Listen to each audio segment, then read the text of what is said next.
Santi Om, Namo Buddhaya, salam kebajikan.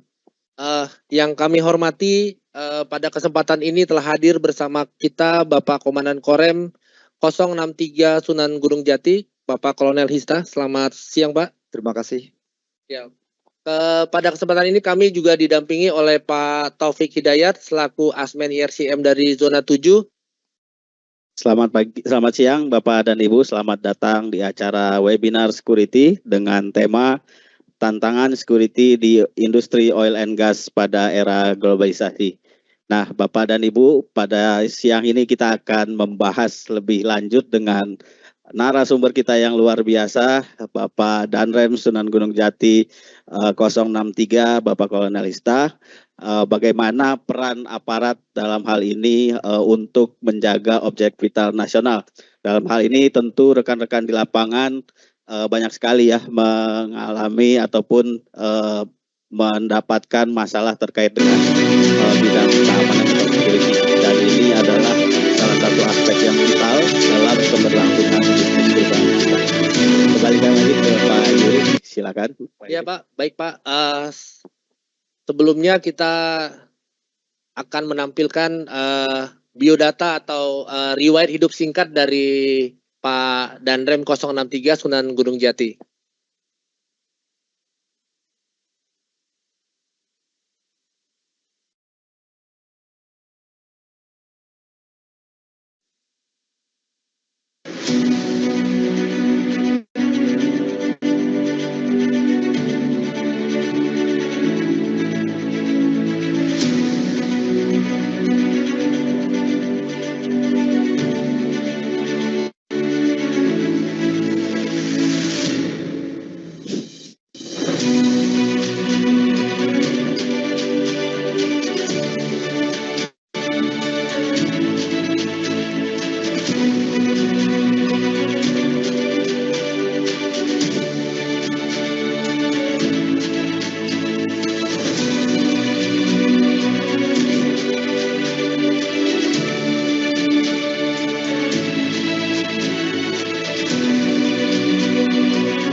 Izinkan kami yang terhormat Bapak General Manager Zona 7, Bapak Afwan Daroni. Selamat siang Pak.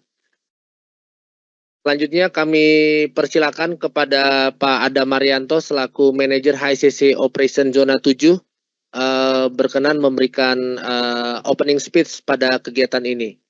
Untuk waktu dan tempat kami persilakan.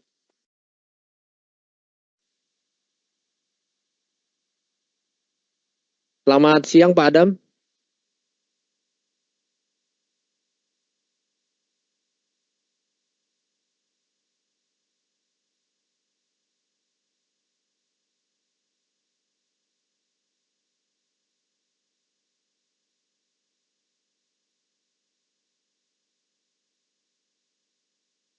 Selamat siang Pak Adam. Bisa monitor kami Pak Adam?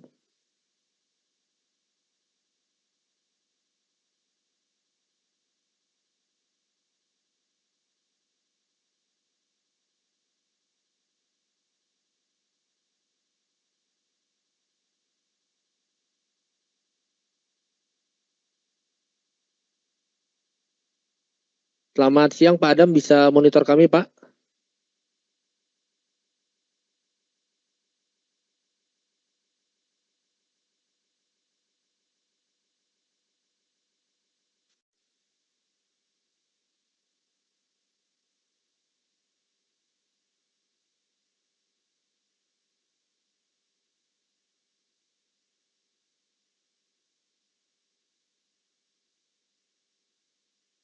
Baik, Pak Yuri, mungkin sambil Ya. menunggu Pak Adam tersambung ya, kita bisa mulai berbincang-bincang ya. Tadi Bapak dan Ibu sebagai awalan, tadi kita sudah paham. Nah, ini Pak Adam sudah tersambung di jalur. Selamat siang Pak Adam, izin mohon dapatnya memberikan opening speech pada kegiatan ini Pak. Waktu dan tempat kami persilakan. Baik, terima kasih. Selamat siang. Assalamualaikum warahmatullahi wabarakatuh. Kolonel Hista Saleh Harap yang saya hormati dan saya banggakan. Kemudian Pak Yuri sebagai moderator dan juga Pak Taufik ya. Mohon maaf tadi saya ada meeting juga bersamaan Pak dengan SAU. Kebetulan saya juga presentasi di situ dan alhamdulillah ini baru selesai dan mohon maaf jika saya terlambat untuk lakukan opening speech ya pada siang ini. Mas Taufik bisa di-share materinya. Pak Kolonel, ini ketemu lagi kita kemarin kita ngobrol di kantor ya. Iya Pak, betul. Sesuai dengan topik webinar pada bulan ketiga tahun ini, Kolonel, ini juga kita akan berdiskusi lebih banyak tentang tantangan security khususnya di industri oil and gas pada era globalisasi. Materinya bisa ditampilkan Pak Taufik. Baik Pak, kita proses rekan-rekan IT. Bisa di-showing sekarang.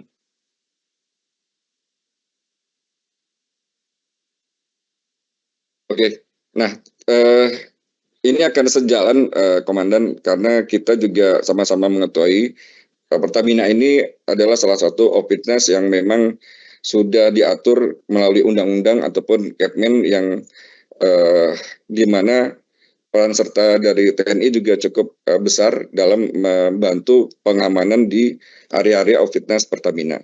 Next. Internetnya jelek. Oke, sekilas overview di Pertamina EP Juna 7, kita terdiri dari 3 field Jatibarang, field Subang, field Tambun, kemudian di lifting oil and production gasnya ke P3 OGT Balungan. Jadi kami di Juna 7 ini spesialisasinya khusus mengawasi dan memonitor dari 3 lapangan dan 1 oil and gas transportation. Suara saya cukup terdengar kok, Bapak-Bapak? Cukup jelas ya? Oke. Bicara tentang Opitnas, di mana telah dikeluarkan Kepres nomor 63 tahun 2004 di pasal 3 tentang pengamanan objek vital nasional. Secara definisi,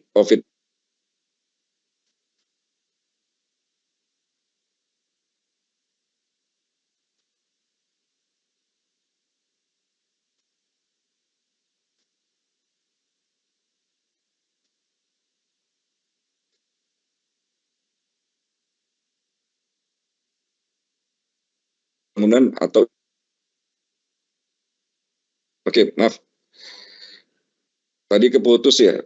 Bisa back sebelumnya? Oke. Secara definisi tadi sudah disampaikan di mana Pertamina adalah salah satu bagian dari Opitnas yang diatur dalam Kepres dan kemudian dilanjutkan melalui Kepmen SDM nomor 310.K tahun 2024. Dari Kepmen SDM ini bisa dilihat rekan-rekan atau Bapak Ibu di mana di poin 56 sampai dengan 60 ini adalah lokasi-lokasi area kerja Pertamina yang ada di wilayah kerja Zona 7 Pak, terutama di area Jawa Barat. Ada fasilitas lapangan Jatinegara, ini KSO Foster Oil Energy sebagai entitas, lokasinya di Bekasi.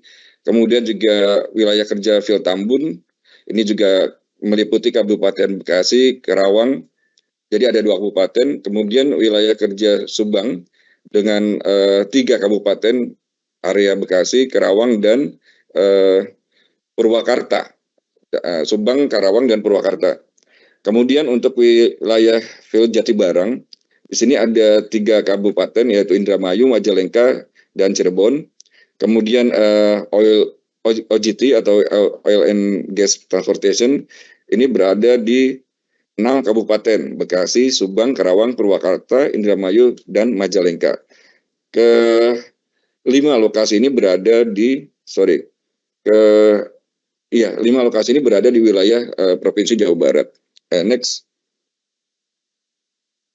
Nah, sejalan dengan kegiatan kita yang bersinggungan dengan aktivitas sosial dan masyarakat, tentunya ada beberapa gangguan-gangguan sosial juga mengancam area kerja kita Pak sebagai threat ya, agar kami juga seringkali mendapatkan surat ataupun inisiasi UNRAS ya, Komandan, gimana kami hormati sebagai hak untuk berkumpul, berserikat, dan melakukan pendapat. Namun, perihal ini juga diatur di dalam undang-undang, di mana untuk UNRAS ini ada pengecualian ya, bisa dilihat dari slide ini, di mana untuk unjuk rasa atau demonstrasi itu dikecualikan. Silakan berpendapat, tapi dikecualikan untuk area pertama di lingkungan Istana Kepresidenan, kemudian tempat ibadah, instalasi militer, rumah sakit, pelabuhan udara atau laut, stasiun kereta api, terminal angkutan darat, dan objek-objek vital nasional. Kemudian yang kedua adalah pada hari besar nasional.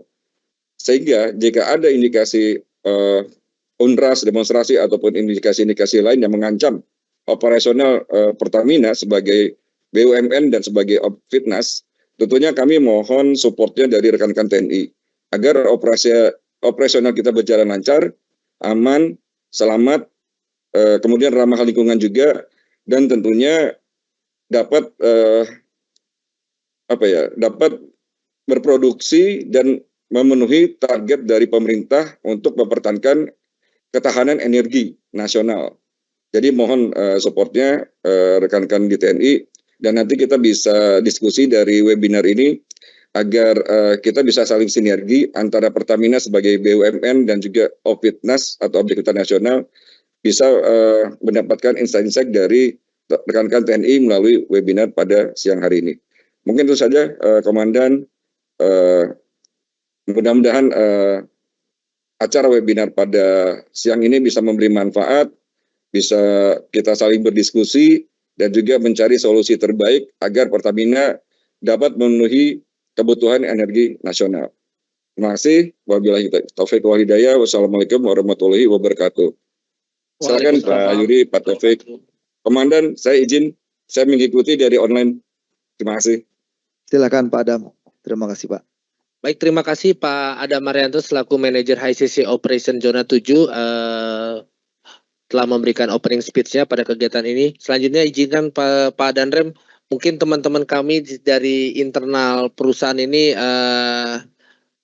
diberikan sedikit pencerahan lah Pak Danrem terkait dengan keberadaan Korem dan juga perihal strukturnya di dalam TNI Angkatan Darat Pak. Waktu dan tempat kami persilakan. Baik, terima kasih Bang atas sambutan dari pembukaannya. Sebelumnya saya ingin menyapa dulu ini kepada Bapak JM Pertamina Zona 7, Pak Aswan Daruni, kemudian Pak HSSE Operation Manager Zona 7, Bapak Adam Marianto, kemudian rekan-rekan seluruhnya yang saat ini mendengarkan ataupun menyaksikan secara online. Terima kasih atas waktu yang diberikan kepada saya, khususnya sebagai Komandan Korem 063 Sunan Gunung Jati, yang kebetulan memang wilayah Korem ini mulai dari Karawang sampai dengan Cirebon. Nah, jadi rekan-rekan sekalian, untuk diketahui bahwa Korem ini dibentuk pada tanggal 8 Desember 1949. Jadi usianya ini sudah cukup lama ini, sampai dengan saat ini Bang. Sampai saat ini. Nah, kemudian di bawah Korem ini kita terdiri dari 8 kodim yang berada di wilayah jajaran Korem 063. Yang tadi saya sebutkan mulai dari Kodim Karawang, kemudian Kodim Purwakarta, Kodim Subang, Kodim Ciayu Majakuning, Kuningan, kemudian Majalengka, Cirebon, Kabupaten Cirebon, dan Indramayu. Ada 8 kodim yang di bawah kendali dari Korem 063 Sunan Gunung Jati. Dan tentunya dalam pelaksanaan tugasnya juga dibantu oleh balak-balak Korem yang ada di sekitaran Cirebon seperti Siap. Denbekang, kemudian Denpom, kemudian Denpal. Nah, itu yang mendukung tugas-tugas pokok Korem. Sebentar itu, Bang. Siap. Ya, Bang. Artinya boleh dapat dikatakan seluruh wilayah kerja dari zona 7 ini berada di satu wilayah Korem ya, Komandan ya? Betul, Bang. Siap. Hanya satu bagian kami yang mungkin berada di wilayah Korem Wijaya Krama, kalau kami tidak salah, yang berada di Jababeka, Komandan. Ya. Jadi dapat disimpulkan bahwa 90% dari wilayah kerja zona 7 ini berada di wilayah di bawah kendali dari, kalau di unsur TNI-nya berada di bawah kendali Korem 063 Sunan Gunung Jati ya, Komandan ya. Betul. Siap. Betul, Bang. Berarti para kodim-kodim yang berada di bawah, yang berada langsung berdekatan dengan wilayah operasi kami, itu sebenarnya secara operasi di bawah kendali dari Korem 063, Komandan. Dari Korem Siap. 03, betul. Selanjutnya ya izin Komandan, dalam satuan ini kan punya tugas pokok ya, Komandan ya. Mohon izin mungkin Komandan dapat menyampaikan kepada rekan-rekan kami perihal tugas pokok Korem, Komandan. Dipersilakan. Baik, Bang, terima kasih. Korem ini dalam melaksanakan tugas pokok memang kita mengacu kepada tugas pokok dari TNI, Bang. Dari TNI tentunya sudah diatur dalam Undang-Undang Nomor 34 Tahun 2004 terkait dengan tugas maupun peran fungsi dari TNI. Ini kita kecilkan, kita mengacu kepada fungsi. Pertama, fungsi TNI Angkatan Darat, Bang, ada dua. Ya, betul. Fungsi utamanya yaitu melaksanakan pertempuran, kemudian melaksanakan pembinaan teritorial. Ya, Nah, betul. dari sana itu kita mengacu bahwa Korem tugas pokoknya tidak jauh dari melaksanakan atau penyiapan pertempuran maupun penyiapan terkait dengan pembinaan teritorial, tetapi lebih kepada pembinaan teritorial. Baik, begitu, Bang. Siap. Dan perlu rekan-rekan dan tim manajemen mengetahui bahwa beliau ini pada saat menjabat jadi Komandan Batalion 141 ikut terlibat dalam pengamanan jalur pipa Tempino Plaju. Betul, Bang. Siap. Betul. Jadi pada saat itu pertama sekali program pengamanan jalur pipa Tempino Plaju, beliau menjabat sebagai Komandan Batalion 141 ya, Komandan ya. Siap. Kebetulan dulu kami sama-sama di Kodam 2. Sama-sama. Ya, Kodam 2. Ya, jadi pada saat pengamanan jalur Tempino Plaju yang luar biasa, pencurian pipanya, illegal tappingnya, pada saat itulah diluncurkan program pengamanan yang melibatkan unsur TNI, di mana melibatkan Batalion 141, Komandan. Dan beliau inilah yang menjabat sebagai Komandan Batalion ya, Pak Topik. Siap. Pada saat itu. Siap. Nah, terima kasih. jadi sudah sangat paham ya, Komandan ya, dengan masalah mencuri minyak nih kan. Betul. Iya. Betul. Ya. Betul, Bang. Silakan Pak Taufik. Ya, menarik ya rekan-rekan tadi yang disampaikan oleh Bapak Danrem ya, apa yang sudah menjadi sinergi ya. Tadi juga Pak Adam di awal-awal sudah sempat menyampaikan ya, Pak Danrem dan Pak Yuri, bahwa sinergitas kita ini sangat penting ya, karena betul, sebenarnya kita ini sama-sama merah putih ya. Nah, betul, jadi kita sama-sama buat negara. Nah, mungkin Komandan dalam konteks untuk pembinaan teritorial tadi, mungkin Komandan juga bisa cerita sedikit mengenai pengalaman waktu seperti itu ya. Tadi sampaikan Pak Yuri bahwa kerjasama kita antara Pertamina EP ya dengan TNI itu sebenarnya bibitnya dari beliau nih. Nah, beliau yang mengembangkan. Nah, salah satu konseptornya, Pak. Konseptornya. Nah, ini berarti Pak Danrem ini memang narasumber yang pas ya, dan alhamdulillah kita bisa mendapatkan waktu beliau di sore hari ini. Nanti rekan-rekan yang hadir secara online bisa bertanya langsung ya kepada beliau terkait dengan permasalahan. Nah, Komandan, ini terkait dengan teritorial, Komandan mungkin bisa dijelaskan sedikit ya, mungkin konsepnya seperti apa. Karena mungkin Komandan izin rekan-rekan di lapangan itu biasanya kan kontaknya langsung dengan Kodim ya, ataupun dengan Koramil. Mungkin bisa dieksplor sedikit Komandan dalam hal pembinaan teritorial seperti apa. Silakan Komandan. Baik, terima kasih. Tadi sudah diingatkan, jadi sebetulnya saya mengenal dengan berkolaborasi sebetulnya sudah lama. Ya, ini saya awali dulu dengan berkolaborasi tadi diingatkan oleh Bang Yuri.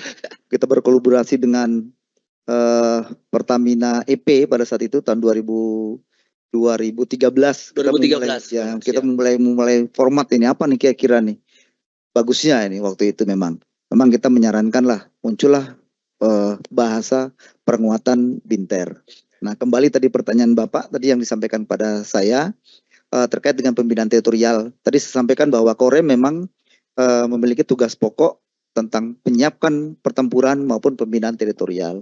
Nah, tentunya dalam melaksanakan pembinaan teritorial tidak lepas dari peran Kodim sebagai satuan pelaksana di bawah. Jadi Korem mempunyai satuan pelaksana adalah Kodim-Kodim. Kemudian Kodim-Kodim melalui Koramil-Koramil. Jadi ini pada saat sekarang ini saya tegaskan pada kalangan sekalian tidak usah ragu-ragu. Kita siap untuk berkolaborasi, kemudian juga kita siap untuk sama-sama mengamankan objek vital nasional yang tentunya sudah diatur oleh undang-undang begitu Pak. Nah, dalam melaksanakan pembinaan teritorial ini kita lebih kepada pembinaan geo, demo dan konsos. Iya. Geografi, kemudian demografi maupun kondisi sosial.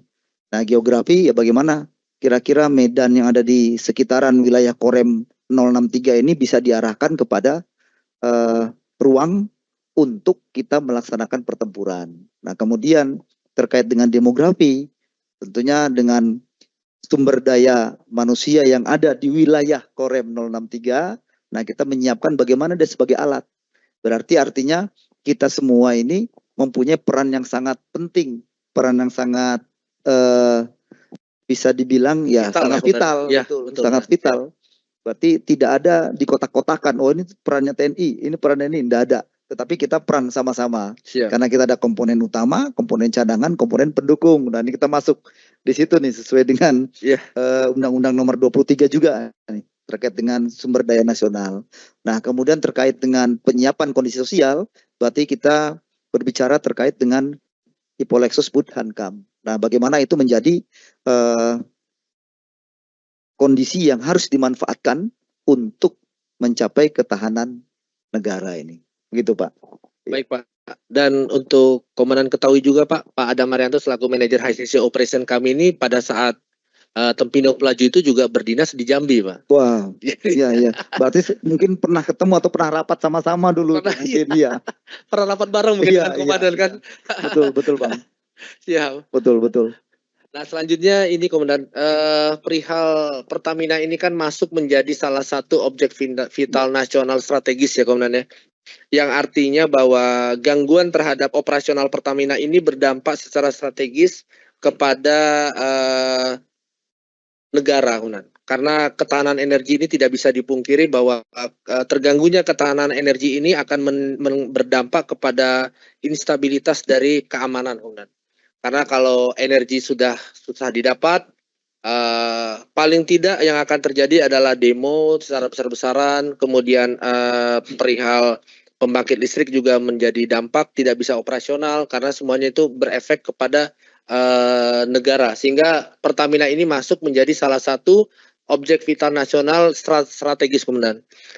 Selanjutnya izin Komandan, perihal dengan objek vital nasional strategis ini, peran serta dari TNI dalam hal ini Angkatan Darat yang diatur dalam undang-undang seperti apa, Komandan? Karena kan pastilah objek vital nasional strategis tidak boleh terganggu sama sekali, Komandan. Ya. Baik, terima kasih Bang. Tadi saya jelaskan di awal bahwa tugas pokok TNI seperti diamanatkan dalam Undang-Undang Nomor 34 Tahun 2004. Tugas pokok TNI yang fungsi utama tadi dijabarkan atau dilaksanakan dengan melaksanakan beberapa tugas, baik tugas dalam rangka OMP, operasi militer dengan perang, maupun dalam rangka OMSP. Nah, terkait dengan objek vital nasional strategis ini di dalam atau pelaksanaannya dilakukan dengan OMSP. Jadi dalam operasi militer selain perang itu diatur di situ bahwa TNI diminta ataupun tidak diminta itu bertanggung jawab ataupun melaksanakan tugas dalam mengamankan objek vital nasional. Tentunya dalam pelaksanaan kegiatan di lapangan tetap kita berkoordinasi, bersinergis dengan pihak kepolisian. Begitu Bang. Berarti teman-teman kita di lapangan nih Pak Taufik nggak usah ragu-ragu lagi ya Pak ya. Kalau ada info apapun yang dapat mengganggu operasional perusahaan, mungkin bisa melalui tim security yang ada di villa masing-masing bisa berkoordinasi ya Pak Danrem ya bisa. dengan unsur-unsur yang ada di bawah Pak Danrem, apakah itu Pak Dandim setempat ataupun melalui Koramil setempat ya Pak Danrem. Betul. Ya. Kemudian ini Pak Danrem, akhir-akhir ini kan kita lihat bahwa perkembangan global termasuk juga perkembangan pasca pilkada lah Pak Danrem. Ini mau tidak mau bukan menjadi ancaman tetapi menjadi sesuatu hal yang memang menjadi perhatian khususnya kami di zona 7 yang secara operasinya banyak bergerak di wilayah darat. Jadi boleh dibilang 90% operasional kami berada di wilayah darat, di wilayah-wilayah yang sama seperti yang menjadi wilayah yang menjadi tanggung jawab Pak Danrem, di mana dampak ya, bukan dampak apa ya, efek mungkin ya komandannya, kalau dampak itu kurang baik juga ya. Efek pilkada ini pasti memiliki pengaruh kepada kami dari Objek Vital Nasional. Nah, mohon izin mungkin Pak Danrem berkenan memberikan pencerahan lah bagaimana situasi pasca pilkada. Terima kasih. Baik, terima kasih Bang. Terkait dengan kita sudah menyelenggarakan ataupun melaksanakan dan mengikuti pesta demokrasi pilkada, ini bisa kita lihat bahwa ya hampir entah sebagian besar ini petahana kan kalah ini Bang. Iya betul. Artinya dari untuk wilayah Korem maksud saya yang di wilayah Korem 063 ini bisa kita lihat bahwa ada perubahan dari masyarakat yang di bawah jajaran Korem 063 ini perlu untuk adanya perubahan. Nah tentunya ini perubahan yang dilakukan ini tidak mungkin segampang yang diperkirakan. Memang dari kita bicara dari mulai Subang, kemudian Kabupaten Cirebon, ini memang kan ada timbul gejolak ini. Karena ini masih belum diputuskan. Ya mudah-mudahan nanti ada keputusan yang baik dari MK, karena ada gugatan dari petahana. Nah, pada saat hasil pilkada, hasilnya mungkin kurang memuaskan itu. Nah, untuk secara umum, situasi di wilayah Subang, ini memang terjadi beberapa demonstrasi-demonstrasi, tetapi lebih kepada, yang tadi saya sampaikan, lebih kepada ketidakpuasan hasil dari keputusan pilkada. Kemudian di beberapa wilayah seperti Indramayu ini sudah mulai kondusif, kemudian Majalengka itu sudah kondusif, kemudian di Kota Cirebon maupun Kabupaten Cirebon, walaupun Kabupaten Cirebon ada sedikit riak-riak, tetapi secara umum ini masih bisa diatasi dan tidak menimbulkan masalah ataupun dampak yang besar Bang. Karena selain itu memang kita sekarang lebih fokus kepada bagaimana menangani bencana alam ini Bang. Ya, mulai dari Indramayu robnya, kemudian betul. Cirebon dengan banjir, kemudian Kuningan juga ada longsor. Nah, ini lebih kelihatannya sekarang masyarakat lebih siap ataupun lebih menyiapkan untuk sana karena mitigasinya. Baik, Pak. Arti katanya di dalam wilayah Korem 063 pasca pilkada ini boleh dikatakan tidak ada masalah ya Pak Danrem ya, masih dalam kondisi aman, karena itu juga harapan dari kita semua selaku orang yang diberi amanah oleh negara untuk mengelola Opfitnas strategis dalam hal ini di bidang eksplorasi dan produksi Pak Danrem.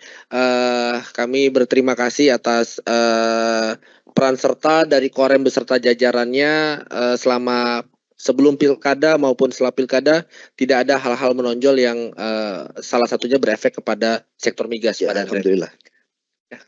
Ya, menarik ya tadi Pak Yuri dan rekan-rekan apa yang sudah disampaikan oleh Pak Danrem ya, bagaimana perubahan terjadi di kita. Memang mungkin Bapak dan Ibu juga menyadari ya, pasca pilkada juga masyarakat terbelah ya Pak Danrem, kemudian ada beberapa permasalahan lain.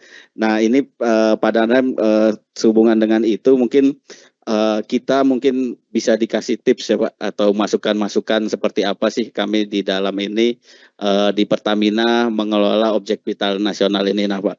Karena kadang-kadang masyarakat ini suka nggak tahu Pak, kadang kayak sekarang yang lagi hangat ya Pak Yuri, masalah LPG, tanyanya ke kita Pak. Nah, itu kita jadi agak susah menjawabnya. Padahal kan kita cuma produsen aja ya.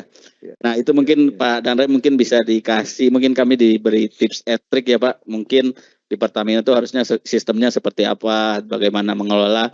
Khususnya juga Pak Danre mungkin sudah membaca dari Pas Intel juga bahwa ada beberapa LSM yang mulai naik nih Pak.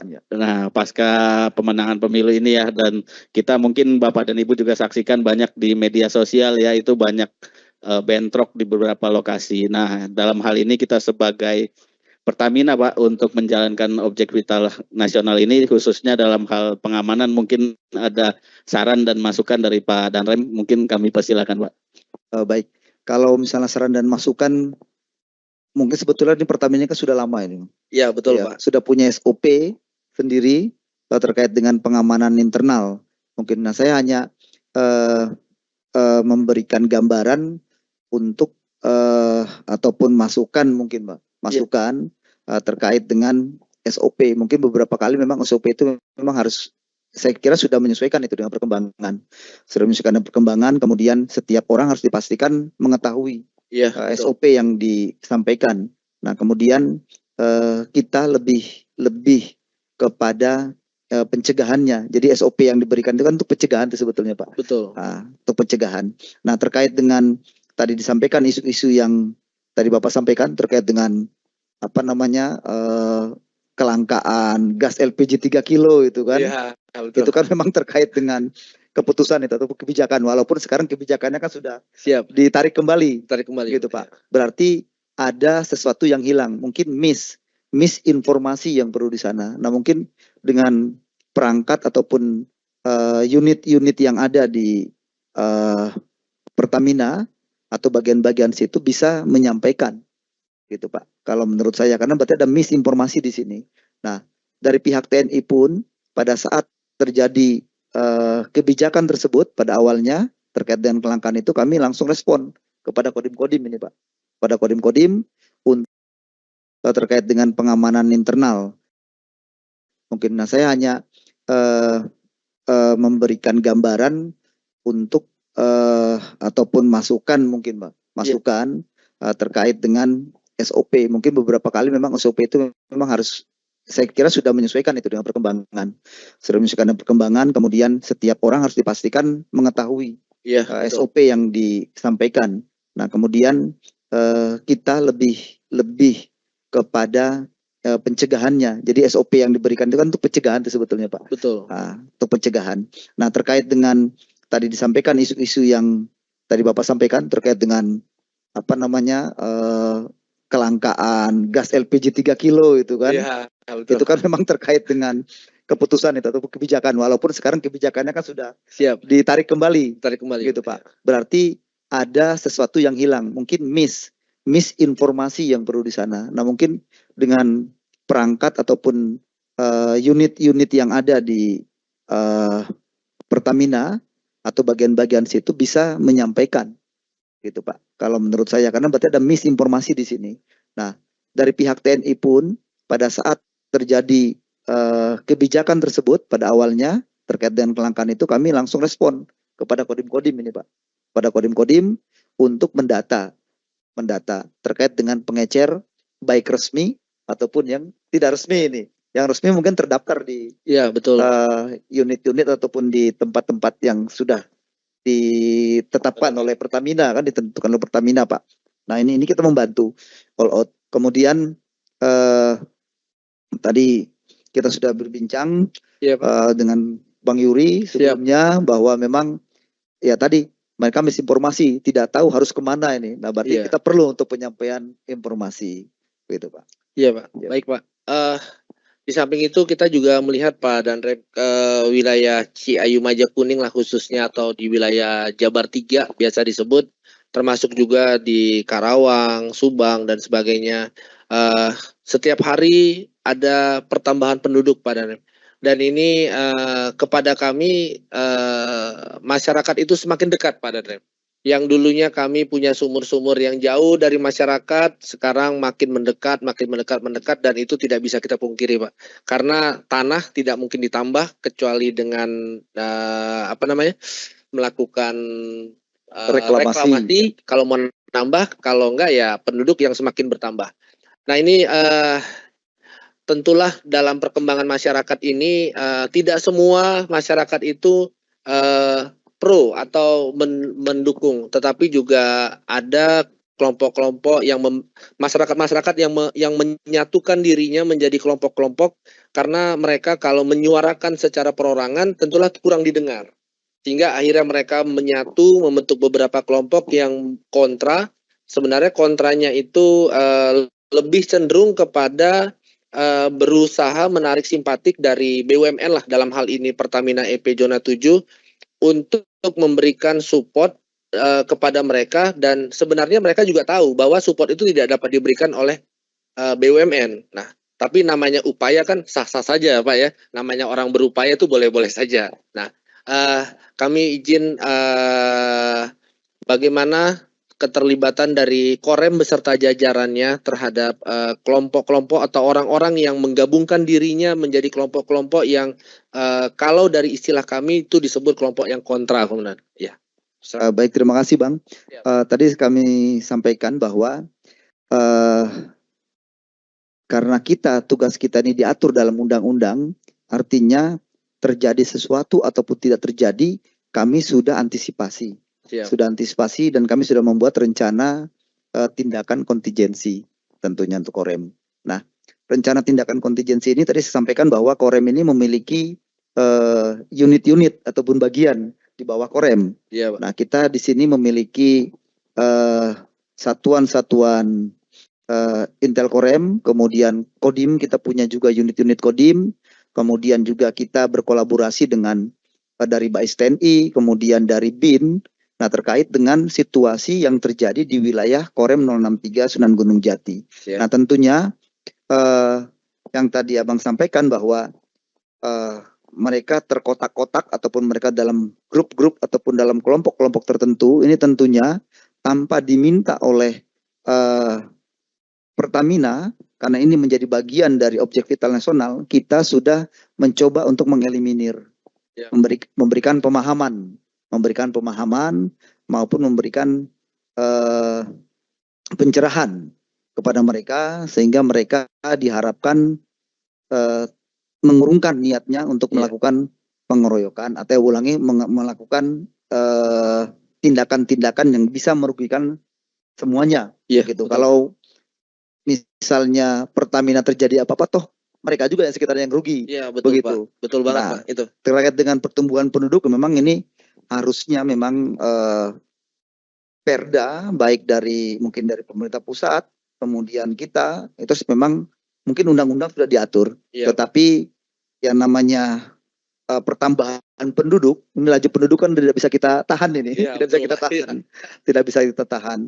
Tetapi minimal kita bisa memberikan edukasi-edukasi kepada mereka. Jadi kegiatan Korem dan Kodim di jajaran kita ini setiap harinya berupaya mencari informasi terkait itu dan mencoba untuk mengeliminir maupun mengidentifikasi dan mengidentifikasi, kemudian kita datangi pelan-pelan. Jadi bukan berarti saya sampaikan didatangi kita bertindak represif, bukan, tetapi memberikan pencerahan begitu sambil ngobrol, karena tadi terkait dengan peran Korem untuk melaksanakan pembinaan teritorial. Nah, salah satunya menggunakan metode komunikasi sosial, gitu.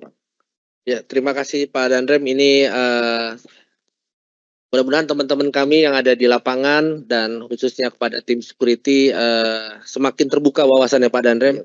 Dan jangan ragu kalau ada rencana-rencana atau mendengar suara-suara tentang perihal adanya rencana untuk gangguan kepada Opitnas, silakan berkoordinasi dengan jajaran Korem ya, Pak Danrem ya. Ya, bisa Bang. Iya, bisa. Siap. Betul. Kita siap 24 jam. Waduh, siap. Itu dia. Kita siap 24 jam. Karena ini bagian objek vital nasional, tentunya ini perlu mendapat perhatian khusus, Bang. Iya, betul Pak Danrem. Ya, dan salah satunya juga kami memberikan suplai gas kepada pembangkit listrik Jawa Bali, Pak Danrem. Dan pembangkit gas Jawa Bali ini kita sama-sama ketahui bahwa salah satu yang sangat strategis kalau boleh dibilang, karena Istana Negara itu tersuplai listriknya melalui pembangkit Jawa Bali. Dan salah satu yang sumber energinya adalah dari suplai gas dari kami gitu. Siap. Monggo silakan Pak Topik. Ya, Bapak dan Ibu yang hadir secara online, tadi kita sama-sama mencermati ya apa yang disampaikan oleh Pak Danrem ya. Yang pertama mungkin kita highlight bahwa bagaimana kita harus mengedukasi masyarakat ya Pak Danrem ya. Karena memang kebanyakan itu akibat misinformasi ya. Dan juga mungkin kita bisa bersinergi bersama dengan tim dari TNI, dalam hal ini dari pihak Korem, kita bisa mengedukasi masyarakat sedini mungkin sehingga kita bisa menitik beratkan ke area pencegahan tadi yang saya catat ya. Jadi memang mencegah lebih baik ya Pak daripada mengobati. Nah seperti itu. Nah ini Pak Yuri kayaknya sudah banyak yang mulai bertanya nih Pak Yuri. Dan satu lagi topik. Kalau tak kenal maka tak sayang kan gitu. Oh iya. Nah kalau kita tidak kenal ya gimana mau sayang ya kan Pak? Bagaimana Korem mau sayang sama Pertamina dan Pertamina sayang sama Korem kan? Iya, betul Bang. Betul Bang. Nah, tadi disampaikan oleh Pak Adam bahwa kita perlu berkolaborasi. Tadi saya dari sampaikan Bapak tadi bagaimana untuk mengedukasi masyarakat. Ini kita siap. Kita melaksanakan pendampingan, kita siap Bang. Melaksanakan pendampingan untuk memberikan edukasi kepada masyarakat. Edukasi bukan hanya terkait dengan dia tidak boleh melakukan sesuatu hal yang menyebabkan kerugian, tetapi juga bagaimana apabila terjadi sesuatu yang merugikan ataupun sesuatu yang tidak kita harapkan, apa yang harus mereka lakukan. Nah ini karena kan tadi sampaikan oleh Bang Yuri bahwa lingkungan Pertamina ini sudah rapat ini perumahan ini, penduduk. Betul, Pak. Nah ini harus diberikan pengetahuan mereka bagaimana menyikapi apabila terjadi hal-hal yang tidak diinginkan. Begitu, kita siap untuk melaksanakan pendampingan. Iya, terima kasih nih Pak Danrem. Ya, Pak. Semoga antara zona 7 dengan Korem 063 Sunan Gunung Jati semakin erat nih Pak Danrem. Siap. Baik Bang. Bukan hanya pertemuan formal maupun informal. Ya, itu dia. Ya. Monggo Pak Topik silakan. Ya, Bapak dan Ibu kita mungkin langsung masuk sesi tanya jawab. Boleh ya Pak Danrem ya. Boleh silakan. Ini teman-teman ini antusias dengan Pak Danrem ini Pak. Pak Danrem ya, mungkin rekan-rekan sekalian kita baca pertanyaannya ya. Tadi ada yang bertanya bagaimana perkembangan pasca pilkada, tadi sudah dijawab ya oleh Pak Danrem ya sambil menjelaskan. Kemudian tadi peran serta TNI dalam hal ini Satuan Korem untuk di tengah pesatnya perkembangan, tadi juga beliau juga sudah sampaikan ya seperti apa prosesnya kita bersinergi mengedukasi masyarakat, dan ada unit-unit ya Bapak dan Ibu di bawah Satuan Korem ini yang akan bekerja untuk mengamankan objek vital nasional.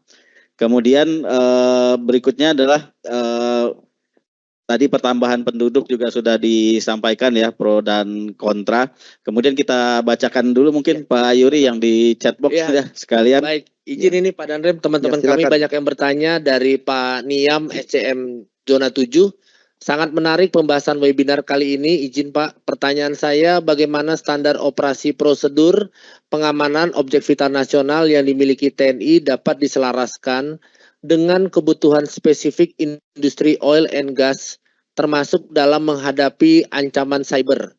Kemudian yang kedua, bagaimana mekanisme koordinasi antara TNI dengan instansi pemerintah terkait dalam hal ini TNI, kepolisian, BIN, pemerintah daerah dapat ditingkatkan dalam menjaga keamanan objek vital nasional di zona 7. Nah ini yang pertama masalah penyelarasan nih Pak Danrem tentang SOP-nya Korem dengan SOP-nya kami. Nah ini Pak. Ya. Siap. Nah tentunya untuk keselarasan atau penyelarasan ini memang kita harus duduk sama-sama ini. Ya betul Pak Danrem. Kita duduk sama-sama, kemudian kira-kira memang kita memiliki keterbatasan. Keterbatasan dalam arti bahwa bermain dalam objek vital. Memang ditegaskan dalam Undang-Undang nomor 34 bahwa TNI melaksanakan pengamanan objek vital nasional. Siap. Tetapi dalam pelaksanaannya di lapangan apabila tidak menimbulkan ataupun tidak tidak menimbulkan hal-hal yang fatal, ini memang pelaksanaannya masih dilaksanakan oleh kepolisian. Iya, betul. Kenyataannya di lapangan. Iya, kenyataan di lapangan. Ya. Ya, karena kita berbicara keamanan. Iya, betul. Tapi kalau terkait dengan pertahanannya, nah nanti baru ke TNI-nya. Walaupun tadi saya bilang bahwa memang kita di undang-undang disebutkan pengamanan objek vital nasional. Ya. Nah, tentunya tadi yang pertanyaan pertama SOP, bagaimana SOP kita dengan SOP dari Pertamina, ya kita harus sama-sama duduk bareng kemudian kira-kira apa yang bisa kita selaraskan setelah kita melihat masing-masing SOP masing-masing. Tetapi pada intinya bahwa SOP di TNI ini apabila terjadi hal-hal misalnya yang tidak diinginkan, Pak, ini bisa melaporkan kepada instansi TNI yang terdekat. Nah, ini untuk pelaporannya, SOP pelaporannya. Siap. Terdekat, kemudian nanti akan berjenjang dan dilaporkan. Tetapi apabila ini seperti yang disampaikan oleh Pak Jokowi pada saat beberapa tahun yang lalu bahwa keamanan masyarakat adalah hukum tertinggi. Jadi keselamatan rakyat ini. Nah, artinya tanpa diminta kita pun pasti akan bergerak. Siap. Nah, jadi yang pertama tadi Bang, mungkin SOP itu harus kita duduk bareng Pak Danrem ya. Siap. Termasuk begitu, juga teman-teman kami di lapangan tidak perlu ragu ya Pak Danrem. Tidak perlu ragu. Ya, mau apakah itu datang ke Koramil ataupun ke Kodim. Kalau ada hal-hal yang dilihat dapat mengganggu operasi, dipersilakan ya Pak Danrem.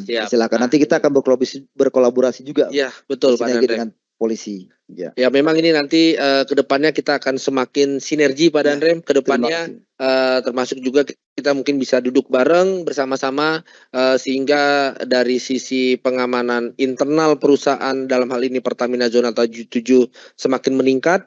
Kemudian dapat diselaraskan dengan SOP yang ada di Satuan Korem ya, dalam hal ini TNI yang dijabarkan oleh Korem. Siap. Tadi yang kedua tadi apa Bang? Yang kedua bagaimana mekanisme koordinasi antara TNI dengan instansi pemerintah terkait dapat ditingkatkan dalam menjaga keamanan objek vital nasional. Ya, baik. Terkait dengan koordinasi dengan instansi lain, untuk di Korem sendiri kita setiap bulan sering mengadakan rapat selain dengan Forkopimda Bang. Siap. Jadi di Korem ini saya membuat suatu kegiatan setiap bulan bergiliran di tiap-tiap kodim ataupun kabupaten. Jadi di situ kita membahas isu-isu yang berkembang ataupun isu-isu yang kemungkinan akan mengganggu stabilitas keamanan maupun stabilitas di wilayah. Jadi situ saya hadirkan mulai dari Pak Bupati, jadi Forkopimda, semua kabupaten dan kota ini hadir. Ini kita hadirkan, kita bahas isu, itu di sisi dari Forkopimda. Kemudian yang lain dari aparat intelijen, ini kita setiap bulan pasti melaksanakan rapat yang diwadahi oleh Kesbangpol. Oh iya Pak. Jadi aparat intel, jadi kita kumpul semua di situ. Itu pun sama, membahas isu-isu ataupun hal-hal yang kemungkinan menjadi ancaman ataupun gangguan di wilayah. Siap. Gitu Bang. Ya, artinya ke depannya teman-teman kami yang ada di lapangan dari mulai Subang sampai ke Indramayu, mungkin bahasanya ngopi-ngopi bareng ya Pak Danrem ya, dengan Pak Dandim, dengan Pak Dan Ramil, sambil ngobrol-ngobrol, kemudian bisa berdiskusi. Mungkin kan sekarang zamannya tidak formal lagi Pak Danrem ya. Betul. Jadi bisa duduk santai, mungkin di tempat-tempat yang cukup representatif, sehingga bisa semakin menyelaraskan antara pengamanan di internal dengan SOP yang ada di TNI ya Pak Danrem ya. Betul, Bang. Karena sama-sama tujuannya adalah ke negara kita kan. Negara, betul. Kami memberikan kontribusi kepada APBN sesuai dengan ketentuan yang berlaku, dan juga dari rekan-rekan TNI dalam hal ini di bawah komando Pak Danrem meyakinkan kepada kita bahwa seluruh jajaran Korem 063 Sunan Gunung Jati siap berkolaborasi dengan zona 7. Betul, Siap. betul Bang. Ya. Nah terkait tadi yang saya sampaikan untuk perkumpulan itu setiap bulannya silakan misalnya ada isu-isu misalnya dari jajaran atau rekan-rekan kita yang mulai dari Subang gitu Bang. Ya, siap. Apa yang perlu nanti saya sampaikan kepada para Prokopimda seluruh kabupaten itu, nah akan disampaikan. Siap. Sehingga Ya. nanti bisa menjadi perhatian. Begitu, karena tentunya TNI punya keterbatasan. Iya, Pak. Siap. Nah, terkait dengan eksekusi, kemudian terkait Siap. dengan peraturan daerah dan lain-lain Betul, ini Bang. Pak Dandre. Karena Iya. kan tidak mungkin ada satu lembaga atau institusi yang powerful ya Pak Betul, Dandre. betul. Karena berbahaya. Kalau ada satu institusi yang memiliki powerful itu justru berbahaya. Ya. Karena itu menghindari powerful yang berlebihan dibatasilah oleh undang-undang. Undang-undang. Ya, gitu. Dan semua kita manusia pasti punya keterbatasan. Ya. Hanya Allah Subhanahu wa taala yang sempurna. Ya. Jadi Ya, nyanyi. betul. Betul. Baik itu Pak Taufik, monggo silakan. Iya. Ya, tadi Silakan. Bapak dan Ibu kita. Ya, silakan Pak. Silakan Pak.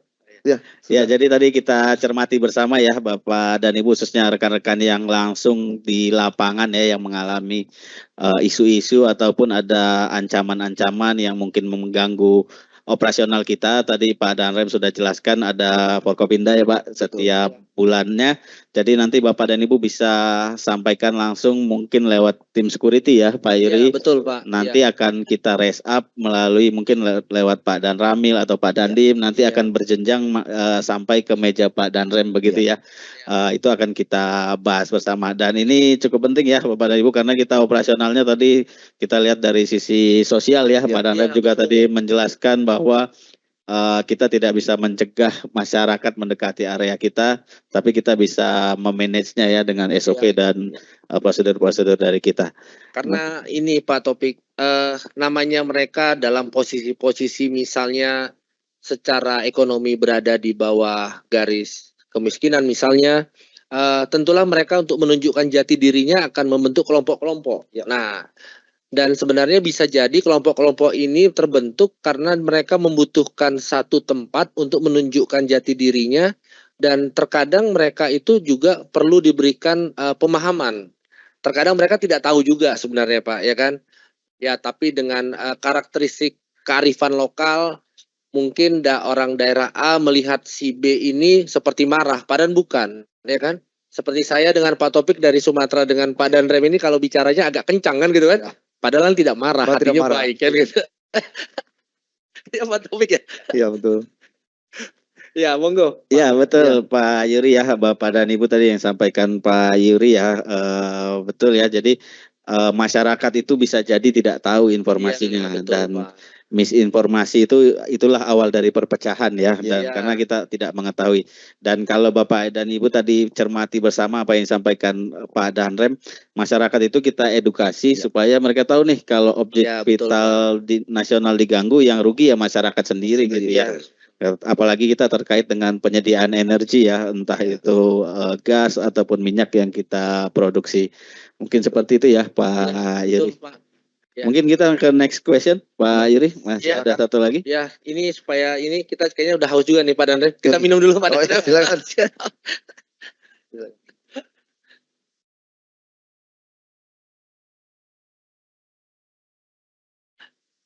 Ya, jadi dan boleh dibilang nih Pak Danrem, sebenarnya wilayah zona 7 mirip boleh dibilang dengan wilayah dari Korem 063.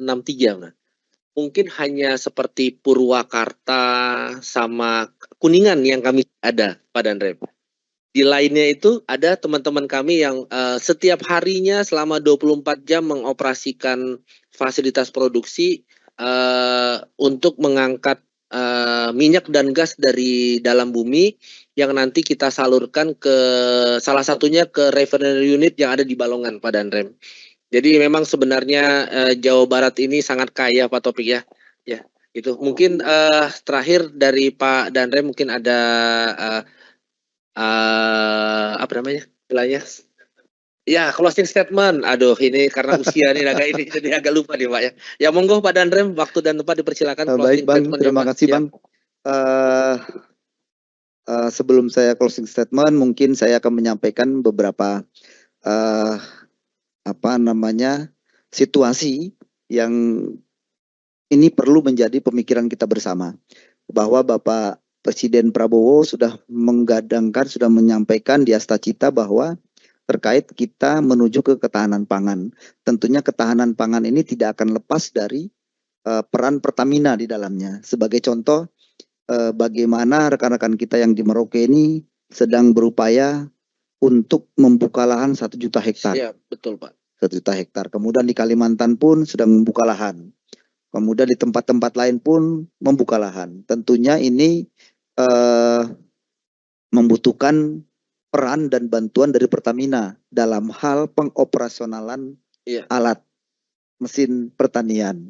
Nah ini memang pada saat, kebetulan saya sebelum di sini di Merauke Bang, di Merauke, ya sempat di Merauke. Jadi kita yang ikut juga dalam membuka lahan yang 1 juta hektar di sana, itu memang awal-awal terkendala dengan kebutuhan BBM. Nah, saya sadari bahwa memang kenapa terjadinya dalam tanda petik ini agak keterlambatan karena memang kan baru jalan ini. Iya, baru berjalan, tapi sekarang sudah running well, sudah baik. Kemudian yang perlu kita tekankan juga kepada Gapoktan.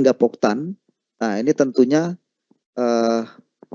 Gapoktan ini perlu juga untuk mendapatkan sosialisasi terkait bagaimana untuk mencari ataupun mendapatkan bahan bakar terkait dengan penggunaan atau personal alsintannya.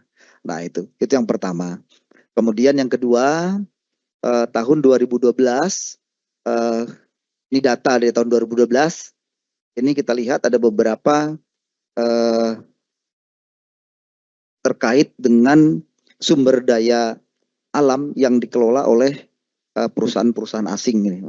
Ya mungkin sampai sekarang pun masih ada.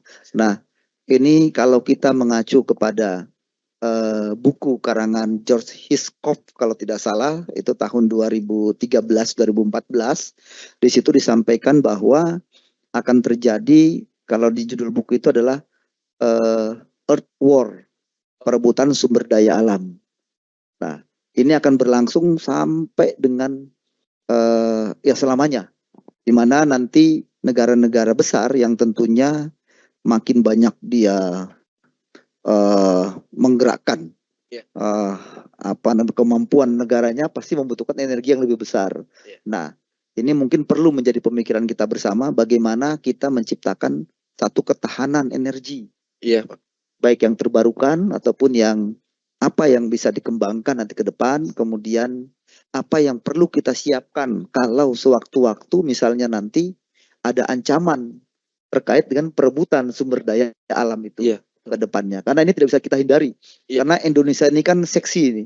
Iya, ini betul, Bang. Nah, semuanya ada kan? Semuanya ada di situ. Indonesia ini. Nah, sementara negara-negara besar ini maju membutuhkan semakin besar kebutuhan tingkat energinya ini. Nah, ini mungkin perlu pertimbangan kita bersama, karena ketahanan bukan hanya ketahanan pangan, tapi ketahanan ekonomi, ketahanan ini perlu kita pertimbangkan ini. Tentunya memang harus kita pikirkan dari sekarang. Nah, apa yang bisa kita lakukan atau kita kolaborasikan? Nah, kita siap untuk support. Terima kasih, Bang. Siap. Terima kasih Pak Danrem atas closing statement-nya. Kami berharap melalui kegiatan webinar ini sinergi antara pengamanan yang ada di zona 7 dengan Korem 063 Sunan Gunung Jati semakin sinergi Pak Danrem, semakin meningkat dan semakin dapat memastikan keamanan operasi produksi Pertamina zona 7 dalam memberikan sumbangsi kepada negara melalui ketahanan energi Pak Danrem. Monggo Pak Taufik. Ya, Bapak dan Ibu, tadi yang closing statement sampaikan oleh Pak Danrem sangat menarik ya, mengajak kita untuk berpikir bersama. Sebenarnya kita dalam misi yang sama nih Pak ya. Betul. Sebagaimana kita menciptakan ketahanan energi yang mensupport ketahanan pangan, dan berikutnya kita akan mendapatkan ketahanan ekonomi sebagai hasilnya. Dan di situ kita berada di perahu yang sama ya Pak. Betul. Dan kita harus saling sinergi. Mungkin demikian Pak Hayuri, Bapak Danrem juga kasih infonya, ada acara lagi berikutnya. Maaf ini Pak Danrem mengganggu waktu aktivitas Bapak. Kita untuk bangsa semua pikiran, kekuatan, tenaga, kemampuan kita kerahkan, Bang. Di Siap. samping saya ada Kasiop yang siap menggerakkan ini. Siap. Kalau Insya istilahnya Allah. Kasiop itu panglima perang. Panglima ya? perangnya Korem, Panglima ya. perang. Siap Pak Kasiop. Terima kasih Iya. Pak Danrem, terima kasih atas waktu yang diberikan kepada kami, atas permohonan dari kami untuk pelaksanaan webinar ini. Semoga kedepannya sinergi antara Korem 063 Sunan Gunung Jati dengan Pertamina EP Zona 7 semakin meningkat.